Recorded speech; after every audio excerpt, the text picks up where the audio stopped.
terapia endodóntica se divide en 4 partes principalmente. Lo que es la limpieza, la conformación, la limpieza va muy de la mano con la irrigación, la conformación que es la colocación de los instrumentos rotatorios para hacer un espacio del material de obturación, la desinfección que la realizamos con diferentes sustancias y protocolos con el ultrasonido, y la obturación que puede ser desde la técnica de compactación lateral, que es la que nos enseñan en la universidad, hasta la obturación con calor o la obturación con técnica hidráulica con los cementos hidráulicos que tenemos hoy en día. Igualmente, más adelante lo vamos a ver. Empezamos con la limpieza y conformación del sistema de conductos. Aquí es una de mis áreas favoritas. Hay muchas formas de ver la instrumentación. Puedes ver muchas aleaciones, muchos instrumentos que son de un instrumento único, otros que tienen 5 instrumentos, otros que tienen 3. Yo soy un aficionado de los instrumentos. A mí, yo mientras más salen, yo lo comparo siempre como las mujeres con los vestidos. Nunca son suficientes, ¿no? Siempre tenemos que tener más. Y yo soy un entusiasta de esos. Por ejemplo, el que tenemos en el lado izquierdo, que es de color gris, es el EndoSequence. Ese tuve la oportunidad de probarlo en Querétaro en el 2018. Es un sistema de instrumentación que no venden en México. En el centro podemos utilizar 2 de mis sistemas de instrumentación que ahorita ocupo más, que es el M3 Pro Gold, y el de la derecha que voy a estar probando la semana que entra en un curso, que es el Tronatomy de Dentsply. Otros que en la parte superior, que son esas 3 limas azules, que es el Azure, que ya me llegó esta semana y ya lo estoy probando en cubos y en dientes hechos con CBCT para ver cómo funciona el instrumento, porque muchos piensan, ay, el doctor prueba uno y lo mete. No, no, no, yo no soy así. Hay que probarlo en dientes extraídos, en dientes de réplica que ya son muy conocidos, que hacen con tomografías, que ya no tienes que estarlos usando con que estaban en cloro, que estaban en agua, que traen las bacterias de quién sabe quién, entonces se vuelven más limpio y más confiable de utilizar. Y pues, por ejemplo, los sistemas de abajo normalmente fueron sistemas que aún ocupo, pero los utilicé durante mi época en el pregrado, que empezando de izquierda a derecha son el B-Taper, seguimos con el E-Race, que es el de color plateado, luego tenemos otros de color dorado que son las Hi-Flex, tenemos otros de color plateado que seguimos de colores que utilizan un color de semáforo, verde, amarillo y rojo, que son las TF Adaptive, unas limas muy buenas que sigo utilizando, y por último las Hi-Flex 100 que tienen control de memoria. Seguimos entonces, y pues ante todo esto siempre nos preguntamos, ¿no? ¿Qué ocupo, no? O sea, tengo muchos, pero ¿cómo sé cuál seleccionar, no? Para los casos. Tú sabes, no es lo mismo tratar un anterior que tiene un volumen, un conducto ovalado, que tiene diámetros más amplios. Si es un paciente joven de 21 años, ya me ha tocado un paciente de 23 años de edad, un anterior de 27 milímetros, en donde pues tienes que tener rotatorios de 31 milímetros, que son difíciles de conseguir, tienes que ver qué diámetro tiene, porque no lo vas a dejar en un 2506. Es un diente que tiene un volumen mayor, tienes que instrumentar a lo mejor en algún diámetro 40, 50, puede ser las TF Adaptive, pueden ser las Hi-Flex, pero pues ya ahí es cuestión del clínico. Mientras más conozcas, más formas vas a tener de saber tratar los dientes. Entonces, siempre estos consejos se los dejo a los que les gusta mucho hacer endodoncia, a los que piensan hacer endodoncia en rotatorios.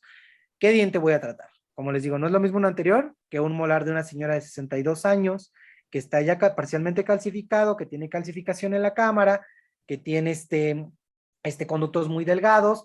No voy a meter un instrumento muy cónico porque sé que se me puede separar.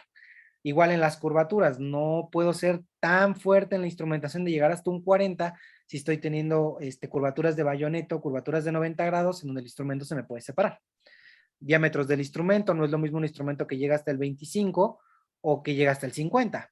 La conicidad, que podemos saber que van desde el 0,6 hasta el 0,4, que son las que más se ocupan en los rotatorios, y la 0,2 que se ocupan en las manuales, que es la conicidad que tienen todos los instrumentos manuales. Qué tan flexible también es el instrumento para tomar esas curvaturas.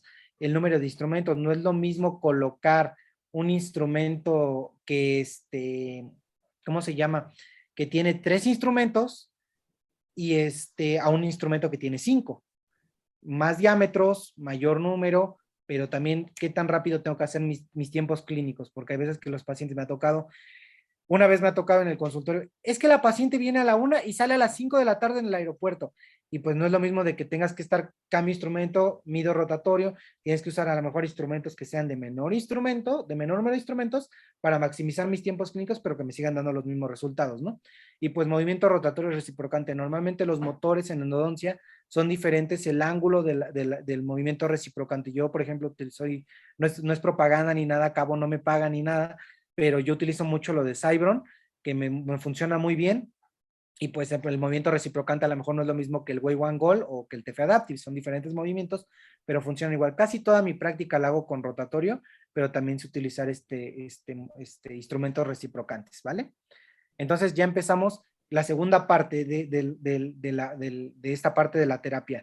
Yo tengo que saber cómo desinfectar esos conductos. Este tratamiento lo realicé el sábado pasado, un retratamiento que podemos desobturar, podemos limpiar, pero cómo desinfecto ese tratamiento que ya fracasó antes, porque si ya metieron un rotatorio, yo tengo que maximizar mis protocolos de desinfección, porque tú sabes que un diente tocado ya no es lo mismo, ya no tiene los mismos, ya no puedes darle la misma anatomía que sigue con un rotatorio de primera vez en un tratamiento primario. Entonces, hay que maximizar los protocolos y eso lo vamos a ver más adelante.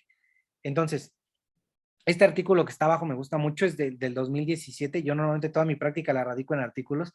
Sí me gusta leer los libros, pero siempre trato de usar los artículos que salen más actuales. Este habla del biofilm principalmente.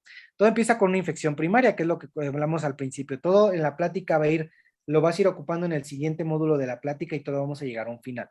La infección primaria, ¿qué es lo que hablamos? Cualquier estímulo, una caries, una restauración desajustada, etcétera, etcétera. Eso nos lleva a que haya una inflamación, ya sea localizada o generalizada del tejido pulpar. Eso nos lleva a una pulpitis irreversible sintomática, como ya lo vimos, y eso nos va a llevar que si los pacientes no se atienden, puede llevar a una necrosis pulpar. Se colapsa el tejido pulpar dentro del diente y como puedes ver en la imagen, tenemos múltiples ramificaciones. Los conductos no son rectos, son ovales, son largos, tienen curvaturas, y imagínate llegar a esas ramificaciones con una instrumentación, pues es difícil, porque nunca vas a instrumentar esos conductos laterales. Y ve las curvas del conducto distal, es una curvatura muy acentuada y te digo, tienes que saber elegir con qué voy a limpiar, con qué voy a desinfectar, porque si no, el tratamiento va a fracasar. Eso nos lleva, si el paciente, te digo, lo voy colocando como una pirámide porque uno va saliendo del otro. Si no me atiendo, ¿qué pasa? Se infecta el conducto, luego empieza a haber una proliferación de las bacterias, que es lo que se conoce como el biofilm, y pues eso nos va a llevar a una inflamación de los tejidos de soporte del diente. ¿Qué es? Que se inflame el espacio del ligamento periodontal, que empiecen a aparecer lesiones periapicales en los dientes y el aumento de volumen si los pacientes no se cuidan. Entonces esto termina con una periodontitis apical, como te lo mencioné, que puede ser sintomática, asintomática y que puede evolucionar a un absceso apical agudo o crónico, ¿vale? Entonces, partiendo de la periodontitis apical, normalmente siempre la resolvemos la mayoría de las veces. En el caso de la sintomática, hay veces que se puede resolver con fármaco, en donde los pacientes tienen algún problema en la oclusión, algún ajuste oclusal, alguna restauración que no quedó bien, checamos altura y mandamos un desinflamatorio. Pero cuando ya es asintomática, donde ya vemos lesiones en las raíces, pues tenemos que entrar con el tratamiento de conductos, en donde normalmente si el tratamiento es establecido con buenos protocolos, aislamiento absoluto, buena irrigación, buen diámetro apical, ahí se resuelve el problema en donde está en verde. Pero si los pacientes no se rehabilitan o el tratamiento no fue el adecuado, podemos caer en una infección secundaria o en un post-tratamiento, que puede ser una reinfección, que es donde un diente, por ejemplo, no se rehabilita el paciente, se queda con ionómero, pasan 3, 6, un año, se le cae la curación y ahí es cuando hay una reinfección del conducto. O sea, en donde no había una infección, se reinfecta porque ya el paciente no se rehabilitó y ocurre esto. En cuanto al del medio, que es la infección persistente, esas infecciones que tú ves lesiones, en donde piensas a lo mejor un canino, ves una lesión grande, haces una buena instrumentación, una buena obturación, haces un buen protocolo, pero viene a sus controles el paciente y sigue con la molestia, sigue con la lesión no baja, no tiene cambios de grises en las radiografías, pides un CBCT y la lesión sigue igual, igual, igual o aumenta. Ahí es cuando podemos hablar de que a lo mejor la terapia ya no estamos enfrentando un biofilm dentro del conducto que ya es más grave y que a lo mejor ya requiere algún tratamiento adicional como una cirugía apical, ¿no? Y la infección recurrente, esas infecciones son muy poco comunes. Yo he escuchado en la literatura de 2 artículos donde he visto en esas lesiones que desaparece la lesión, vuelve a aparecer, se quita la lesión y así está, en un vaivén de que se aparece, se desaparece, pero pues como tú sabes, nosotros somos clínicos. Los que estudian los dientes cuando hacen los cortes histológicos, pues encuentran biofilm, que ese biofilm se activa, se inactiva, se activa, se inactiva. Si el paciente está inmunocomprometido con diabetes, con hipertensión arterial, algún padecimiento, pues obviamente esas caídas del sistema inmune pues pueden reactivar este tipo de lesiones, pero hay que conocerlo para saber cómo tratarlo, especificarle al paciente que debido a su condición puede ocurrir o no, y el paciente puede tener lapsos muy largos de tranquilidad, de estar estable, asintomático, y en algún momento puede volver a activarse esa lesión, ¿ok? Entonces, este es lo que provoca que nosotros utilicemos algún medicamento. Aquí principalmente el biofilm, cuando hay bacterias, cuando hay situaciones clínicas que involucran pus, aumento de volumen, aquí es donde este es el causante de que nosotros mandemos antibióticos. Porque el biofilm es una comunidad que está dentro de los conductos, que lo vas a encontrar en endodoncia y en exodoncia en casos ya muy complejos, pero siempre está, el biofilm siempre está.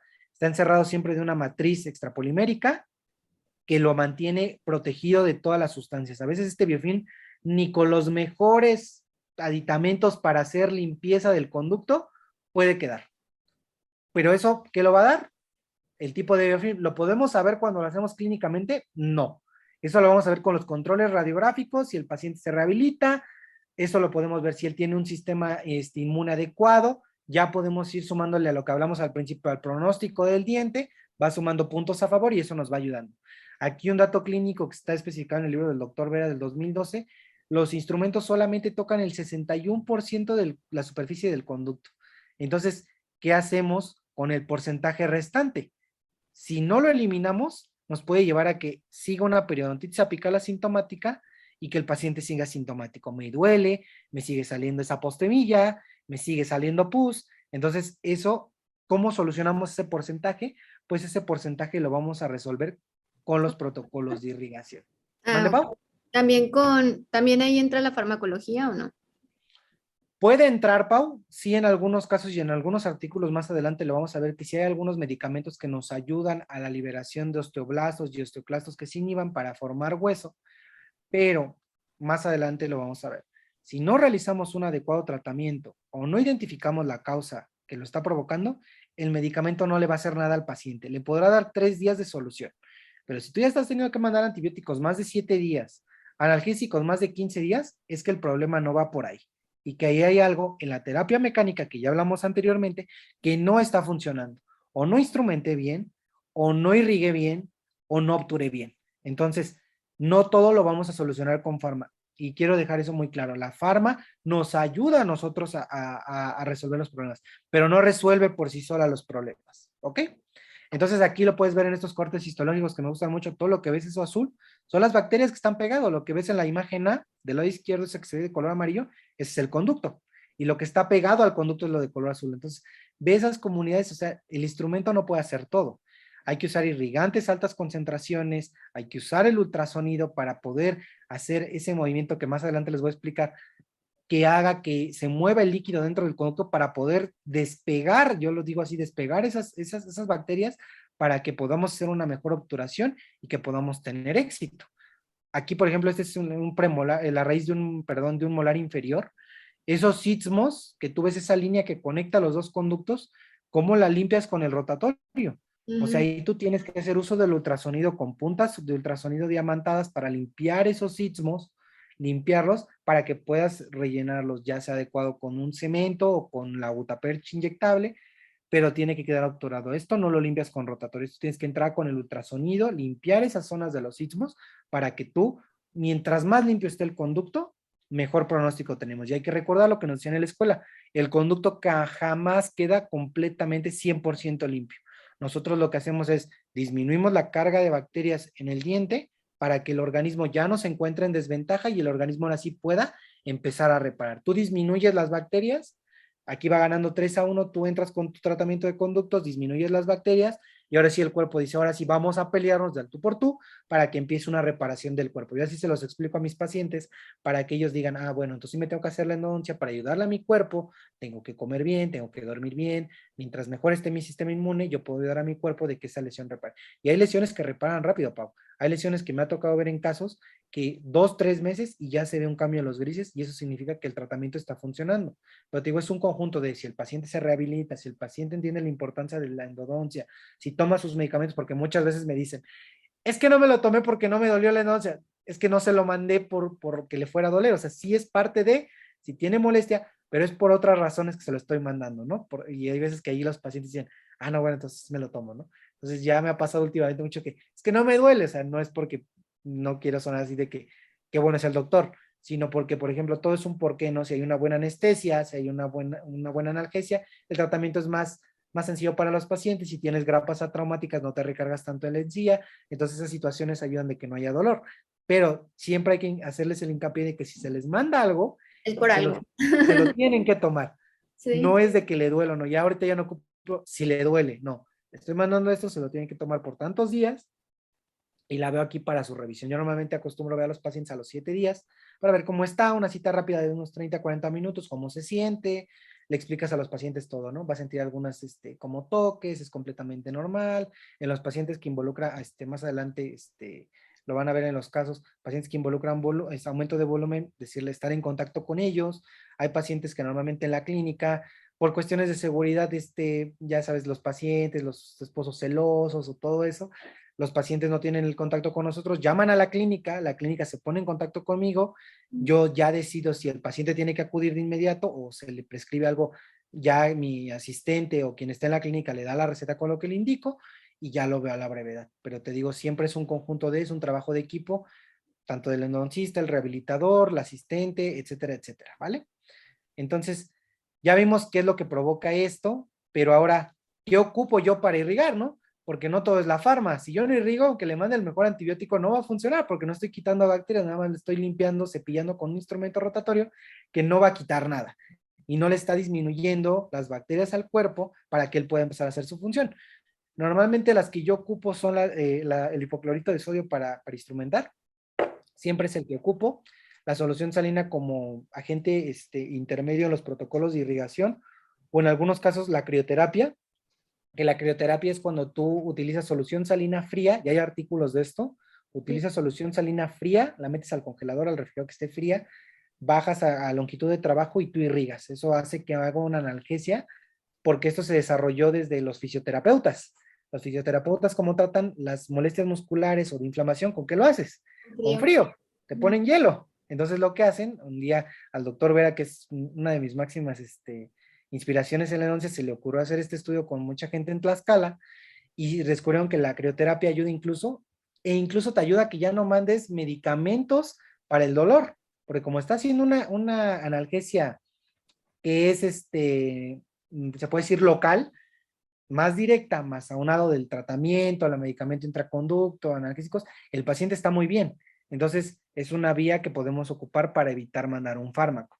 Luego tenemos mezclada la solución fisiológica con hidróxido de calcio. En casos que está muy hiperémico el diente, que está sangrando mucho, lo podemos utilizar. Yo normalmente esta solución la utilizo cuando tengo pólipos pulpares, que ya ves que cuando los cortas, el sangradero es brutal y nada lo paran, ni el hipoclorito a más altas concentraciones. Entonces, coloco una solución salina en un envase estéril, coloco unas bases de hidróxido de calcio en polvo y el remanente que me saca es agua como gris, como blanca, es lo que ocupo para irrigar y me funciona muy bien en estos casos. También la clorexidina, yo normalmente no soy muy fan de la clorexidina es muy buena, pero para usarla en otras cosas, como en perio, para la inflamación de las encías, pero para mí entonces la clorexidina no funciona porque, y ya lo están los artículos, y adelante va a haber un artículo, y si no me equivoco es la clorexidina no ayuda para remover el biofilm, incluso la clorexidina hace que el biofilm se reconfigure, o sea, es como de, ahí viene la clorexidina, está ayudando a que, a ver qué viene. El biofilm es tan inteligente que se reacomoda, hace una reorganización y te complica incluso que el hipoclorito te puede ayudar a desinfectar esa zona. Entonces no es lo más recomendable. Y el EDTA, que es el ácido etil tetracético, que se ocupa el 18%, yo lo ocupo después de la instrumentación en el protocolo final, porque siempre que instrumentamos utilizamos un rotatorio, utilizamos el hipoclorito de sodio y se genera como un lodo dentinario, que eso se pega en los conductos. Entonces lo que podemos hacer es colocarlo para remover esa parte inorgánica que se hizo, para poder permeabilizar los túbulos dentinarios, que el cemento entre y penetre mejor en los túbulos y que podamos tener una obturación más limpia, ¿no? Ya desinfectamos con el hipoclorito, ya removimos tejido, ahora la parte inorgánica se encarga el EDTA, ¿vale? Entonces aquí están las conclusiones del artículo que está abajo. Te estoy hablando 2019, hace 2 años. Entonces, ve, la estructura inicial, o sea, el biofilm ya por sí mismo te hace que afecte la acción de los irrigantes. Ya sea el hipoclorito de sodio, la clorexidina, la solución salina, el EDTA, o sea, el propio biofilm hace que se muestre una variación en la estructura del irrigante. Entonces, ya desde ahí vamos en desventaja. Y ahí está, el hipoclorito de sodio sigue siendo el que tiene mayor eficacia contra el biofilm. Y en ver incluso el EDTA, que hablé de una parte inorgánica, también mostró sobre ciertas células del biofilm que actúa. Y ve, la orexidina no muestra eficacia contra el biofilm, pero provoca una reconfiguración de su estructura. Entonces, la clorexidina en lugar de venirnos a ayudar, nos viene a empeorar, porque pues si ya por sí ya es complejo, ahora es más complejo con la clorexidina, ¿vale? Para que el biofilm llegue al conducto, tratándolo de entender como que está dentro de la cavidad oral y demás, tiene que haber una apertura, tiene que haber una comunicación entre la cavidad oral y el conducto, porque en sí, pues un conducto cerrado, un diente totalmente cerrado, no hay dentro biofilm. No, estás completamente en lo correcto. Como lo mencionamos en la pirámide del artículo, todo empieza desde una infección primaria. Si el paciente ya siente, es que me empezó a doler este diente, y el paciente no va, ve lo que puede acabar. O sea, en un lugar que, como tú mencionas, eso es lo que hace que los tratamientos de conductos sean viables en una cita en dientes vitales, porque tú estás entrando en un espacio que está estéril, y donde no hay bacterias. Entonces imagínate, y ahí incluso otra situación. Si no aíslo, y me ha Mm, tocado ver unas imágenes en el Instagram que yo digo, pero ¿por qué no aíslan? O sea, y ahí luego estoy de metiche en los comentarios. O sea, muy bonita la restauración, la carilla, y el dique, porque o sea, la saliva está sucia. Aunque tú lo sabes, aunque tú te cepilles ahorita los dientes, la ujú, saliva está sucia. Y esa sí. saliva está en contacto con esa caries que ya está comunicada, como tú lo sabes, no es la misma porosidad del esmalte que el de la dentina. Si ya Ujú. es una cavidad profunda, ya los túbulos son más amplios, aunque sean micras, pero son más amplios. Esa saliva está entrando en esos conductos y esa saliva está sucia. Entonces, las bacterias entran, se encuentran adentro de la pulpa, las chocan, hacen comunidades, hacen amistades y se empieza a formar el biofilm. Entonces, donde antes estaba estéril, ahora está contaminado. Y eso parte de que los pacientes no van a sus controles dicen las cadenas comerciales en la tele, cada 6 meses. Yo siempre digo a mis pacientes, yo a mis pacientes que yo veo de manera extra de la clínica, que veo de manera integral en lo que ya sean resinas, limpiezas, endodoncia, ya la parte protésica se la mando al rehabilitador, ¿no? Porque, pues, por ejemplo, las resinas es algo que disfruto mucho hacer y me gusta. Entonces lo hago. Pero ya cuando ya los pacientes dejan de asistir, yo me he dado cuenta. He tenido mejores resultados cuando los pacientes van cada 3 meses que cuando van cada 6 meses. Y ya lo he hecho con unos pacientes. Uno lo cito 6 meses, otro lo cito 3. Y ahí tengo las fotografías y yo se lo muestro. Mire, esta es una paciente que vino hace 3 meses. Y hay muchas veces que los pacientes ni se dan cuenta que son sus dientes. Y le muestro la foto actual. Y le digo, mire, esta es su boca. Y mire, esto pasó cuando usted vino cada 6 meses. Todos los pacientes, es una parte importante que yo, por ejemplo, con Paco, que es tu amigo que lo veo, es muy importante documentar, porque si tú documentas todo, se lo muestras a los pacientes. O sea, yo, por ejemplo, cuando veo la pus, a mí me encanta ver pus en la boca, ¿sabes? Es una sensación que los endosistas nos encanta. Mire, así venía, y para los pacientes es muy impresionante verlo, porque tú te imaginas pus a lo mejor en un uñero, en el dedo, en una uña enterrada. O sea, tú no piensas que vas a tener pus adentro de la boca, porque no Ujú. lo ve el paciente. Y cuando no tienen la vía de acceso, que no tienen el previamente iniciado, que tengan alguna urgencia o así, cuando tú abres, Pau, bota, y bota como volcán, así. Entonces yo siempre trato para documentarlo, para que los pacientes vean y también tengan conciencia de que si ellos no se cuidan, les puede volver a pasar, y sí les pasa. Entonces, eso es muy importante siempre documentar los casos. Háganlo con una cámara, háganlo con su Celular.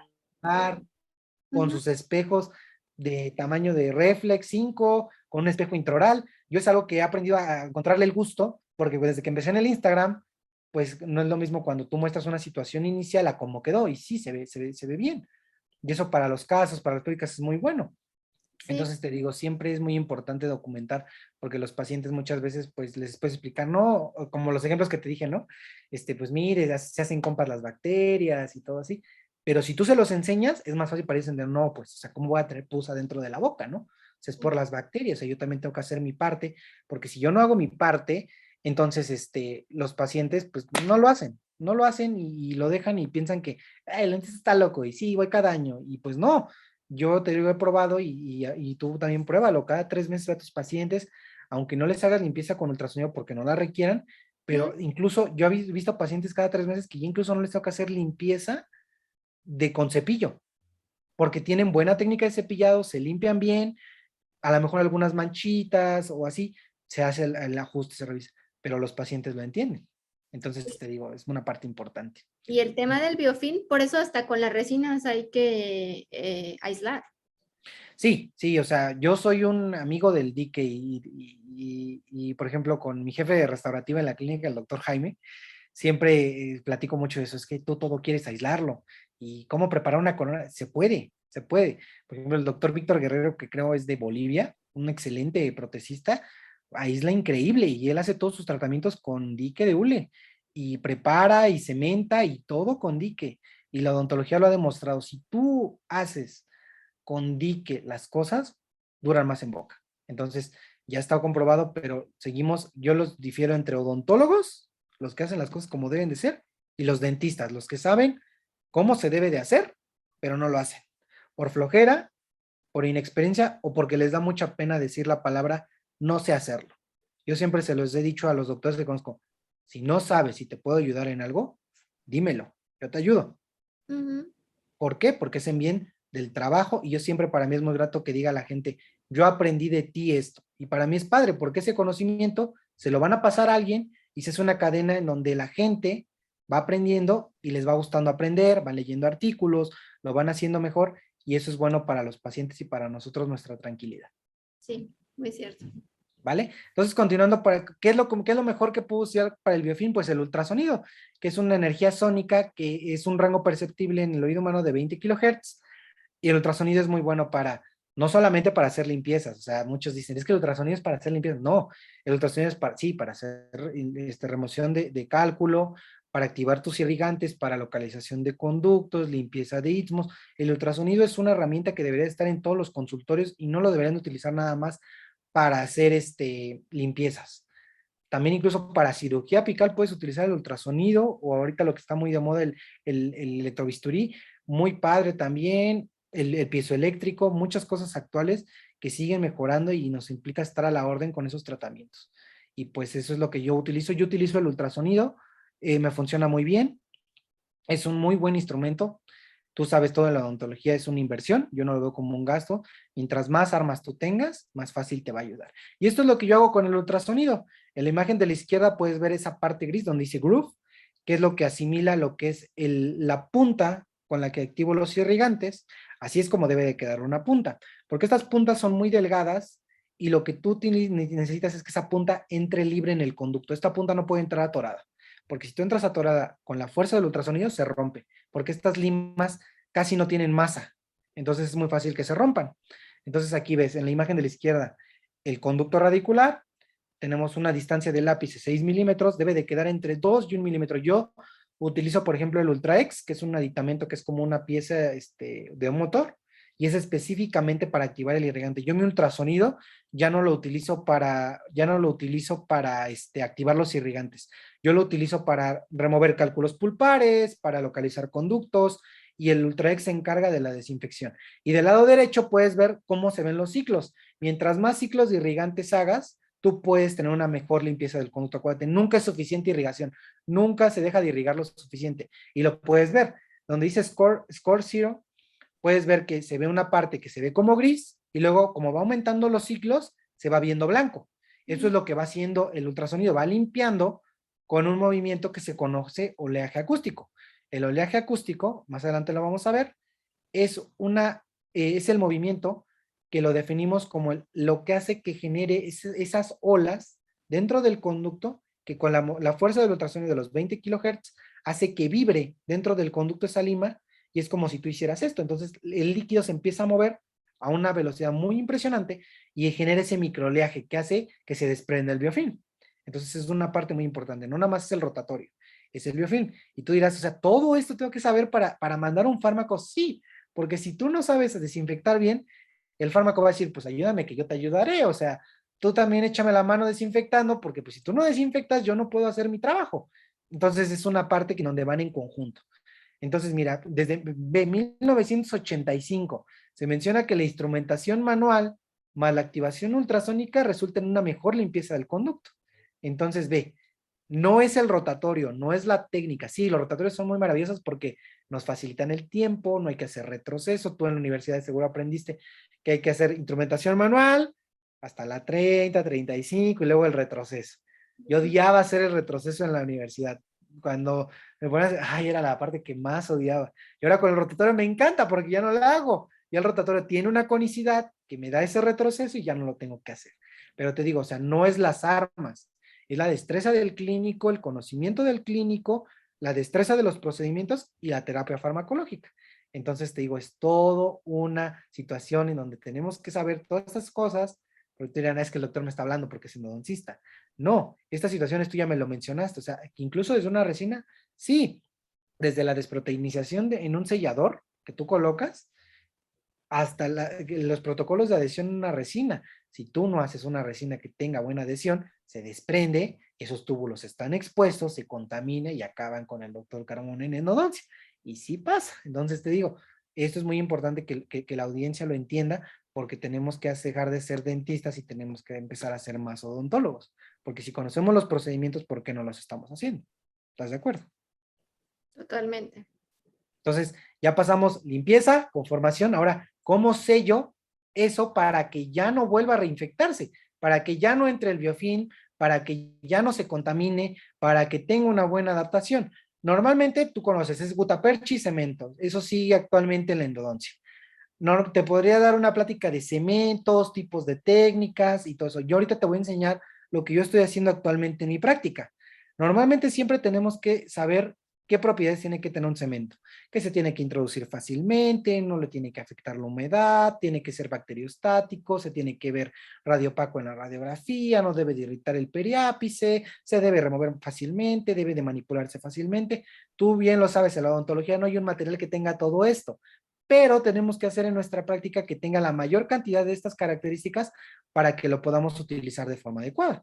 Entonces, ahorita yo lo que estoy utilizando mucho, ve, en la parte de abajo puedes ver 2019, es el uso de los cementos hidráulicos. El de la izquierda es el cemento hidráulico, que es el EndoSequence, es de Brasler en Estados Unidos, y el de la derecha es uno de los cementos más utilizados en la endodoncia, que es el H Plus a base de resina, que es como el gold estándar de los cementos. Pero aquí me gusta este artículo porque habla acerca de los retratamientos, en donde encontramos el Enterococcus fecalis. Es el microorganismo que más encontramos en los retratamientos y es el que más nos lleva al fracaso en el retratamiento de conductos. Entonces este estudio ve lo que provocó. Mostró una mayor actividad antimicrobiana en comparación al H. pylus contra el Enterococcus fecalis. Y no lo digo yo, lo dice la ciencia. Entonces yo soy una persona que si lo dice la ciencia, yo lo llevo a mi práctica porque ya está probado y está comprobado. Entonces, esto es lo que yo vengo haciendo ahorita, Pau, que es cómo yo cierro mis conductos. Yo utilizo cementos hidráulicos a base de silicato cálcico, que es un cemento que ya viene premezclado, viene en una jeringa, se inyecta directamente en el conducto, te olvidas de sacar tu espátula de cementos y mezclar el polvo líquido, dos líquidos, dos puntas de cemento y lo mezclas, ya todo viene premezclado. Son más caros, ¿sí? Pero ya tú también tienes que pensar, maximizo tiempos de trabajo, me es más fácil, es más cómodo para el paciente y evito riesgos. No estoy diciendo que lo que yo hago está bien, nada más de lo que yo hago. También he obturado colateral, he utilizado cemento hidráulico modificado con ultrasonido la obturación, o sea, pero yo normalmente ahorita estoy utilizando esta técnica y me está funcionando muy bien en mis tratamientos.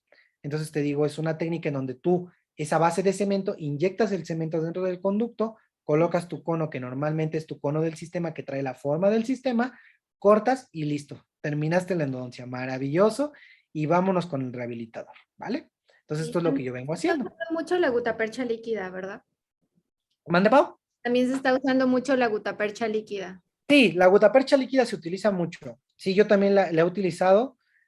Ahorita no tengo mi sistema de obturación de calor porque lo cambié porque al doctor Carmona se le ocurrió comprarse el Thermaprep y es una obturación a base de acarreadores térmicos. Venden los acarreadores térmicos que son como los conos de gutapercha, vienen con un vástago, tú en tu horno que compras, lo metes, tiene dos slots, prendes el slot uno, sale un tubito así como en las películas de Spider-Man cuando salen los tubos de ensayo, colocas tu conito de gutapercha, lo bajas, el horno lo calienta, tú te pones a platicar con el paciente, mezclas el cemento, lo llevas, sale tu cono de gutapercha con la temperatura adecuada para que se termoplastifique, llevas el cono adentro del conducto, rompes el vástago, compactas y se obtura. Eso es lo que voy a estar trayendo próximamente a mi consulta. Porque sí, la técnica de calor, esta técnica es muy buena en dientes que no tienen, que no son ovales. en conductos que son más, más circulares, en molares inferiores, conductos que no sean en C, en conductos muy amplios, porque ahí sí tienes que modificar la técnica. Porque imagínate un conducto que tienes así y tú le metes un conito de gutapercha, Mm. aunque sea a base de cemento, también tienes que conocer las limitantes del cemento y de la gutapercha. Entonces ahí es cuando yo modifico. Yo te digo, con el cemento utilizado, modificada con ultrasonido, metes conos como el A lateral y lo plastificas con el ultrasonido con una punta especial para obturación y vas metiendo más conos y queda muy bonita la obturación y queda aceptable para la anatomía que presenta. ¿Ok? Entonces eso es muy importante, qué bueno que lo mencionas. Entonces, ya vimos toda esta parte, en este rato que llevamos hablando, ya vimos todo esto. La limpieza, la conformación, la desinfección y la obturación. Pero todo esto, ¿para qué? ¿Para qué? Para lo siguiente. Si yo no hago esto, no me va a funcionar la farma. Y ya vamos a la farma. O sea, ¿yo tengo que hacer todo esto? Sí, sí tienes que hacerlo, porque lo mismo pasa. Esta frase que se llama eliminar el agente causal, la utilizan mucho los maxilos. Si tú no quitas el foco de infección, cuando haces la cirugía de tercer molar, la extracción complicada, no va a hacer nada el antibiótico. Y eso es muy cierto. Lo mismo pasa en endodoncia. Si tú no quitas la causa, que aquí no voy a quitar el diente, ¿verdad? Porque pues me vería medio raro un endodoncista quitando dientes. Pero si yo no controlo la infección dentro del conducto, en los dientes, que sea viable tenerlos todavía en boca, nada le va a hacer el antibiótico. ¿Ok? Entonces es muy importante. Todo este resumen es para llegar a esto. Tengo que eliminar el agente causal. O tengo que remover el diente, o tengo que controlar la infección con endodoncia, pero tengo que identificar la causa, eliminarla y tratarla. ¿Ok? Porque si toman medicamentos puede que se quite un momento, pero va a volver, porque ahí no se ha atendido pues la causa que está generando esa infección o ese dolor. Exactamente, exactamente. Si tú no quitas la causa, sí, le puedes dar el mejor analgésico, el mejor antiinflamatorio, pero vuelve a lo mismo. Es como los pacientes que les dicen, es que usted tiene, no sé, piedras en el riñón, ¿no? Si tú no quitas las piedras en el riñón, el dolor no te pueden mandar morfina y no te va a quitar, te va a quitar el dolor, sí, pero el dolor va a seguir por muchos años si tú no te quitas las piedras en el riñón. Es lo mismo en todo. Si tú no te quitas ese diente que ya tienes 6 años abierto y que ya no tiene, ya es un domo literal, está partido y te estás inflamando, yo te puedo mandar el antibiótico y vas a estar bien, pero te va a volver a dar problemas porque ahí sigue ese foco de infección, sigue ese biofilm, sigue esa lesión periapical y te va a causar problemas. Sí, y hablando de bueno, de abscesos y demás, se pueden ir a otros planos y al rato terminar con angina de Ludwig, o sea, se puede, creen como que, es la boca y ya, pero no saben que realmente se van a otros órganos, a otros planos, que ya pueden Puedes, comprometer su pu- pu- salud en puedes cierto empezar, vínculo. exacto, exacto. O sea, ¿cómo puedes pensar tú que de una inflamación acabaste en el hospital por una angina de Ludwig, por una trombosis de seno, por una mediastinitis, por una fascitis necrotizante, si pudiste haberlo evitado yendo a tus consultas de control con tu odontólogo, pero lamentablemente estamos en México mágico, en donde los pacientes prefieren tener el celular última moda, y donde prefieren estar presumiendo en sus redes, que se fueron a Cancún, que se fueron a tal lado, y hacen que no tengan el cuidado en su boca. ¿Qué pasa en los países de Europa? ¿Qué pasa en los países de Oriente? Tienen la cultura de que su cuerpo es lo más importante, van al nutriólogo, comen bien, van al dentista, hacen ejercicio y es por eso que la vida en Europa no es porque ganen más dinero, sino porque tienen otra cultura, otra mentalidad y los pacientes están más estables. Yo te puedo asegurar que en Europa la consulta el 70% es prevención y no he Ujú. ido a Europa, pero te Sí, lo aseguro porque la información está y los pacientes tienen otra conciencia. Tú lo ves en los asiáticos. Los niños desde las escuelas, yo el otro día estaba viendo una noticia, los niños en la escuela salen sabiendo 3 idiomas, aparte de su lengua nata. O sea, ¿te imaginas el nivel de cultura que tienen para su cuidado personal, para seguir las reglas, para seguir las indicaciones de un médico, para seguir todo eso? Es muy diferente a México. Y yo también trato a veces de concientizar a mis pacientes, porque si nosotros no lo hacemos, nadie lo va a hacer y nadie lo está haciendo. Y muchas veces yo, de mi jefe, él es líder de opinión de Colgate, él se dedica a cuestión empresarial y todo eso. Tú podrías hacer tu clínica y te podrías hacer rico de pura prevención y nadie lo hace. Y sí es cierto, nadie lo hace. Tú podrías vivir bien feliz. Hasta yo podría retirarme de endodoncista si en México existiera otra cultura, que se pusieran selladores, que fueran a sus limpiezas, que se pongan flúor. Y mi vida sería 200% más tranquila de lo que yo vivo ahorita, como el conducto calcificado que voy a ir a bajar mañana. O sea, sí te Sí, digo, o sea, son situaciones así, pero tiene que ser nosotros parte de está. la conciencia y de la información que les llega a los pacientes. A mí, por ejemplo, me dicen, ay, es que es un dolor de diente o es un diente superior, pero no entienden que se puede ir la infección al ojo, que se puede ir a otras partes, como que lo ven la boca aislada, no sé por qué forma, como que, Exacto, ¿cómo las exacto. bacterias le van a afectar el corazón? Bueno, ¿Cómo me va a llegar? Exacto. ajá, como que no entienden la relación, no saben que todo está conectado. Sí, o sea, no es como que los dientes están aparte del corazón Ah, o mis dientes están lejos del cerebro. mm, ¿Cuántas veces no? Yo hace poco vi un caso publicado en esos grupos de Facebook o así, de un niño que acabó en el hospital por una infección dental y ya tenía problemas incluso en el cerebro y sí pasa. Pero pues, por ejemplo, ahí ya son muchas situaciones en donde los papás, es que la clásica, Paula, ¿a poco no? Es que son los de leche, se le van a caer. Y la clásica, y no saben el daño que le hacen a los niños. le van Pero a... pues un niño no se puede defender, lamentablemente depende de sus papás. Pero te Sí. digo, si nosotros no hacemos esa parte de la prevención, y tú puedes decir, un endodoncista hablándome de prevención, sí, porque la mejor endodoncia es la que no se hace. Y Sí. ahorita por eso está la terapia pulpar, los recubrimientos pulpares, antes de llegar a la endodoncia. Porque si yo, por ejemplo, tú, Pau, vienes a sacar esto a mi hijo, es que doctor, me duele mi diente, pues obviamente no va a ser, me tocó una paciente hace poco, es que se me partió el diente, estaba jugando carreritas con mi novio, me pegué, me caí, se me rompió el diente y me dijeron en otro lado que necesito endodoncia. Espérate, vamos a ver. Y yo la senté, vi el problema, no tenía exposición pulpar, le dije, bueno, vamos a ver. Si fue un golpe grave, le tomé su radiografía, observé, le dije, mira, vamos a mantener tu observación unos 90 días. Yo es el periodo que mantengo. Hicimos un protocolo de adhesión para tratar. Ella traía el pedacito, lamentablemente no lo pudimos adaptar porque faltaba otra parte que ya no pudo recuperar la paciente. Entonces lo hicimos con resina. Entonces le dijimos, esto es un tratamiento temporal porque tú te vas a someter a brackets. Entonces te van a poner brackets, te vamos a poner una carilla y la vas a acabar cambiando porque, pues ya sabes, los protocolos de adhesión de los brackets en la porcelana es diferente y lastima la porcelana. Entonces, yo le dije, vamos a hacer esto, te reviso mes con mes, te hago pruebas pulpares, porque si yo te hago prueba pulpar, se ve excelentado un día antes. Si yo te hago prueba pulpar, ahorita vas a reaccionar como que necesitas una endodoncia. Vamos a mandarte desinflamatorios, analgésicos, vamos a evaluarte. Yo mantengo contacto con ella vía WhatsApp. ¿Cómo te sientes? Bien, no me ha dolido, no has tenido dolor espontáneo, no te ha dolido en la noche. Bueno, te mantengo al tanto, te veo en próximo mes. Ya en un mes ya puedo ver más o menos cómo está esa pulpa. Ya si no me responde, pues ya me empiezo a preocupar, porque puede ser que haya sido una necrosis por licuefacción en donde hay un golpe, te explota la pulpa y pues se necrosa. Entonces ya puedo estar pensando, pero no llegar a las últimas instancias. Imagínate una paciente de 21 años, una paciente que le van a quedar, ¿qué te gustan? 50 años de vida con una endodoncia ya en boca. O sea, piensa primero, yo siempre les digo, piensen como si fueran sus bocas.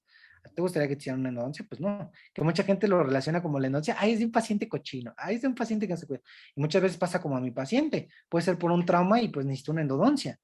Por ejemplo, también tengo pacientes que se accidentaron golpes con la alberca y tienen entonces en sus dientes y tienen una boca muy limpia. A todos nos puede pasar, no estamos exentos de que se te parte un diente y necesites endodoncia. Tengo un endodoncista conocido en Estados Unidos que sigo, igual la semana pasada se rompió un diente y necesitó endodoncia. No sé, a cualquiera nos puede pasar. Entonces es muy importante consultar a los pacientes.